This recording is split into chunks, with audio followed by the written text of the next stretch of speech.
An ignimbrite is the deposit of a pyroclastic density current, or pyroclastic flow, which is a hot suspension of particles and gases flowing rapidly from a volcano driven by having a greater density than the surrounding atmosphere. New Zealand geologist Patrick Marshall derived the term Ignimbrite from fiery rock dust cloud and imbri, formed as the result of immense explosions of pyroclastic ash, lapilli, and blocks flowing down the sides of volcanoes. Ignimbrites are made of a very poorly sorted mixture of volcanic ash and pumice lapilli, commonly with scattered lithic fragments. The ash is composed of glass shards and crystal fragments.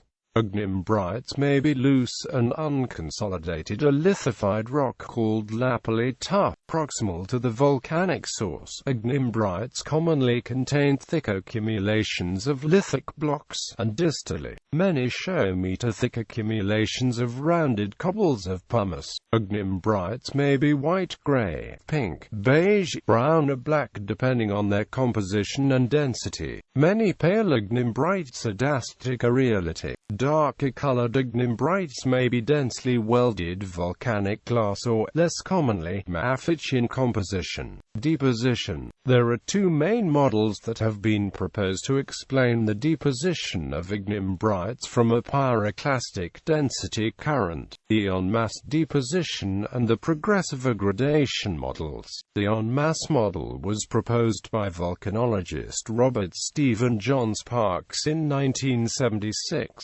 Sparks attributed the poor sorting in ignimbrites to laminar flows of very high particle concentration. Pyroclastic flows were envisioned as being similar to debris flows, with a body undergoing laminar flow and then stopping en masse. The flow would travel as a plug flow, with an essentially non-deforming mass traveling on a thin shear zone, and the en masse freezing occurs when the driving stress falls below a certain level. This would produce a massive unit with an inversely graded base. Brani et al. 2002 suggest that as an ignimbrite is a deposit, its characteristics cannot completely represent the flow. They suggest that the deposit only records the depositional process. They highlight a number of problems with en masse deposition. Vertical chemical zonation in ignimbrites is interpreted as recording incremental changes in the deposition, and the zonation rarely correlate with flow unit boundaries and may occur within flow units. Brani et al. Suggest that the chemical changes are recording progressive aggradation at the base of the flow from an eruption whose composition changes with time. For this to be the case, the base of the flow cannot be turbulent. They also suggest that instantaneous deposition of an entire body of material is not possible because displacement of the fluid is not possible instantaneously. Any displacement of the fluid would mobilize the upper part of the flow, and en masse deposition would not occur. For a flow to stop simultaneously across its entire length would cause local compression and extension. There would be evidence of this recorded in the form of tension cracks and small-scale thrusting, and it is not seen in most ignimbrites. In response, they suggest the ignimbrite records progressive aggradation from a sustained current, and that the differences observed between ignimbrites and within an ignimbrite are the result of temporal changes to the nature of the flow that deposited it. Rearmorphic flow. Rearmorphic structures are only observed in high-grade ignimbrites. There are two types of rearmorphic flow: post-depositional remobilization and late-stage viscous flow. While there is currently debate in the field of the relative importance of either mechanism, there is agreement that both mechanisms have an effect. A vertical variation in orientation of the structures is compelling evidence against post-depositional remobilization being responsible for the majority of the structures, but more work needs to be carried out to discover if the majority of ignimbrites have these vertical variations or not, in order to say which process is the most common. a model proposed by Schmink et al. And later supported by Chapin et al., based on observations on the wall-mountain tuff, suggests that the rearmorphic structures such as a pervasive foliation and a preferred stretching direction of pyroclasts were formed during laminar viscous flow as the density current comes to a halt. Schmink et al. Suggested that there was a change from particulate flow to a viscous fluid involving the entire cooling unit in the last few meters en masse. This disagrees with Chapin et al., who suggest transformation at a boundary layer at the base of the flow and that all the materials pass through this layer during deposition. Another model proposed is that the density current became stationary prior to the formation of the rearmorphic structures. They suggest that structures such as pervasive foliation are a result of load compaction. The other structures are the result of remobilization by load and deposition on inclined topography. Reagan et al. Argue that a number of the structures cited by Schmink et al. As evidence for late-stage primary viscous flow are compatible with compaction structures. Reagan et al. Also suggest that any viscous flow of the deposit must occur post-compaction, as the Wagon Tire Mountain tuff shows evidence of late-stage viscous flow but has a foliation almost identical to the Bishop's tuff. These tuffs have a similar chemistry and so must have undergone the same compaction process to have the same foliation. The green tuff, Pantelleria, contains rearmorphic structures and held to be as a result of post-depositional remobilization because at the time the green tuff was believed to be a fall deposit which has no lateral transport. Similarities between the structures in the green tuff and Ignimbrites on Gran Canaria led Wolf et al. To interpret these as post-depositional remobilization. This interpretation of the deposition of the green tuff was disputed by Brani et al., who proposed that the green tuff was an Ignimbrite. They also held that structures such as imbricate VM, observed in the green tuff, were the result of late-stage primary viscous flow. Similar structures observed on Gran Canaria had been interpreted as syn depositional flow by Wolf et al. Brani et al. Interpreted sheath folds and other rearmorphic structures to be the result of a single stage of shear. They suggest that the shear occurred as the density current passed over the forming deposit. Vertical variations in the orientations of sheath folds are evidence that rearmorphism and welding can occur syndepositionally. Cobagre et al. Dispute that the shear between the density current and the forming deposit is significant enough to cause all of the rearmorphic structures observed in Ignimbrites, although they concede it could be responsible for some of the structures such as imbricate VM. They agree with Chapin et al. That load compaction on an inclined slope is responsible for the majority of the rearmorphic structures. Petrology. Ignimbrite is primarily composed of a matrix of volcanic ash which is composed of shards and fragments of volcanic glass, pumice fragments, and crystals. The crystal fragments are commonly blown apart by the explosive eruption. Most are phenocrysts that grew in the magma, but some may be exotic crystals such as xenocrysts derived from other magmas, igneous rocks, or from country rock. The ash matrix typically contains varying amounts of petacobble-sized rock fragments called lithic inclusions. They are mostly bits of older solidified volcanic debris entrained from conduit walls or from the land surface. More rarely, clasts are cognate material from the magma chamber. If sufficiently hot when deposited, the particles in an ignimbrite may weld together, and a deposit is transformed into a welded welded ignimbrite, made of eutaxitic lapilli tuff. When this happens, the pumice lapilli commonly flatten, and these appear on rock surfaces as dark lens shapes, known as fiamme. Intensely welded ignimbrite may have glassy zones near the base and top, called lower and upper vitrifiers, but central parts are microcrystalline. Mineralogy.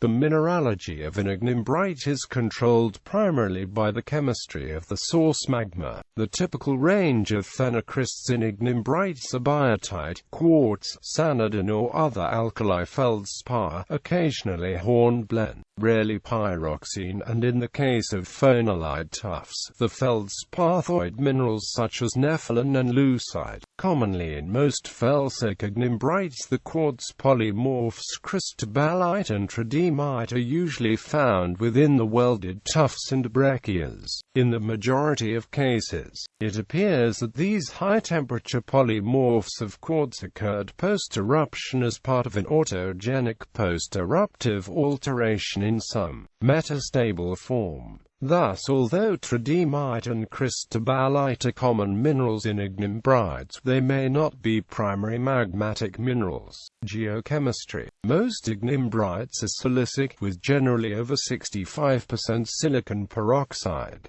The chemistry of the ignimbrites, like all felsic rocks, and the resultant mineralogy of phenocryst populations within them, is related mostly to the varying contents of sodium, potassium, calcium, the lesser amounts of iron and magnesium. Some rare ignimbrites are andesitic, and may even be formed from volatile saturated basalt, where the ignimbrite would have the geochemistry of a normal basalt. Alteration. Large hot ignimbrites can create some form of hydrothermal activity as they tend to blanket the wet soil and bury watercourses and rivers. The water from such substrates will exit the ignimbrite blanket in fumaroles, geysers and the like, a process which may take several years, for example after the Novarupta tuff eruption. In the process of boiling off this water, the ignimbrite layer may become metasomatized. This tends to form chimneys and pockets of kaolin altered rock. Welding. Welding is a common form of ignimbrite alteration. There are two types of welding, primary and secondary. If the density current is sufficiently hot, the particles will agglutinate and weld at the surface of sedimentation to form a viscous fluid. This is primary welding. If during transport and deposition the temperature is low, then the particles will not agglutinate and weld, although welding may occur later if compaction or other factors reduce the minimum welding temperature to below the temperature of the glassy particles. This is secondary welding. This secondary welding is most common and suggests that the temperature of most pyroclastic density currents is below the softening point of the particles. The factor that determines whether an ignimbrite has primary welding, secondary welding and no welding is debated. Schmink et al. Suggest that different chemical compositions will lower the viscosity and enable primary welding. Chapin et al. Do not believe that there is enough variation in the composition of primary and secondary welded ignimbrites for this to be a major factor. Freund suggests that cooling during transport is negligible, so if the eruption temperature is high enough, then primary welding will occur. Lateral variations in degree of welding are not a result of cooling during transport. Perez et al. Suggest that lithostatic load is responsible for the intensity of welding because the Teribi ignimbrite is most densely welded where the thickness is greatest. They noticed that the correlation was not perfect and concede that other factors may have an influence. Brani et al. Outline two lines of evidence for the relative unimportance of lithostatic load in determining the intensity of welding. Lateral changes in the degree of welding irrespective of thickness, and cases where the degree of welding correlates with the chemical zoning. Welding is determined by a combination of factors including compositional changes, volatile content, temperature, grain size, population and lithic content. Morphology and occurrence. Ignimbrite originates from explosive eruptions caused by vigorous exsolution of magmatic gases. The escaping gas accelerates the magma up the conduit, resulting in fragmentation to produce pumice and ash, which dispersed in gas will flow downslope a spread where the dispersal is denser than the atmosphere, as pyroclastic density current, sometimes known as a pyroclastic flow. Ignimbrites form sheets that can cover as much as thousands of square kilometers. Some examples create thick, valley-filling deposits, while others form a landscape mantling veneer that locally thickens in valleys and other paleotopographic depressions. Many Ignimbrites are loose, unconsolidated deposits, but some exhibit welding, giving the Ignimbrite the texture of a solid rock mass. Hence the terms commonly used to describe these examples: welded tuff and welded ash flow. Often, but not always, a caldera will form as a result of a large Ignimbrite eruption because the magma chamber underneath will drain and thus can no longer support the weight of the rock above. Ignimbrite deposits can be voluminous. Examples with up to hundreds or even thousands of cubic kilometers are known from individual eruptions in the geological past. Distribution. Ignimbrites occur worldwide, associated with many volcanic provinces having high silica content magma and the resulting explosive eruptions. Ignimbrite occurs very commonly around the low Hunter region of the Australian state of New South Wales. The Ignimbrite quarried in the Hunter region at locations such as Martins Creek, Brandy Hill, Siam, and at the now disused quarry at Raymond Terrace is a volcanic sedimentation rock of Carboniferous age. It had an extremely violent origin. This material built up to considerable depth and must have taken years to cool down completely. In the process, the materials that made up this mixture fused together into a very tough rock of medium density. Ignimbrite also occurs in the Coromandel region of New Zealand, where the striking, orange-brown Ignimbrite cliffs form a distinctive feature of the landscape. The nearby Taupo volcanic zone is covered in extensive, flat sheets of Ignimbrite erupted from caldera volcanoes during the Pleistocene and Holocene. The exposed Ignimbrite cliffs at Inuera mark the edges of the ancient Waikato River course which flowed through the valley prior to the last major Taupo eruption 1,800 years ago. The west cliffs are quarried to obtain blocks of Inuera stone, the name given to welded Ignimbrite used for building cladding. The stone is light gray with traces of green and is slightly porous. Huge deposits of Ignimbrite and form large parts of the Sierra Madre Occidental in western Mexico. In the western U.S., massive Ignimbrite deposits up to several hundred meters thick occur in the Basin and Range Province, largely in Nevada, western Utah, southern Arizona, and north-central and southern New Mexico and Snake River Plain. The magmatism in the Basin and Range Province included a massive flare-up of Ignimbrite which began about 40 million years ago and largely ended 25 million years ago. The magmatism followed the end of the Laramide orogeny, when deformation and magmatism occurred far east of the plate boundary. Additional eruptions of Ignimbrite continued in Nevada until roughly 14 million years ago. Individual eruptions were often enormous, sometimes up to thousands of cubic kilometers in volume, giving them a volcanic explosivity index of A, comparable to Yellowstone caldera and Lake Toba eruptions. Successions of Ignimbrites make up most of the post-erosional rocks in Gran Canaria Island. Used Yucca Mountain Repository, U. Department of Energy terminal storage facility for spent nuclear reactor and other radioactive waste, is in a deposit of Ignimbrite and tar. The layering of Ignimbrites is utilized when the stone is worked, as it sometimes splits into convenient slabs, useful for flagstones and in garden-edged landscaping. In the Hunter region of New South Wales, Ignimbrite serves as an excellent aggregate or blue metal for road surfacing and construction purposes.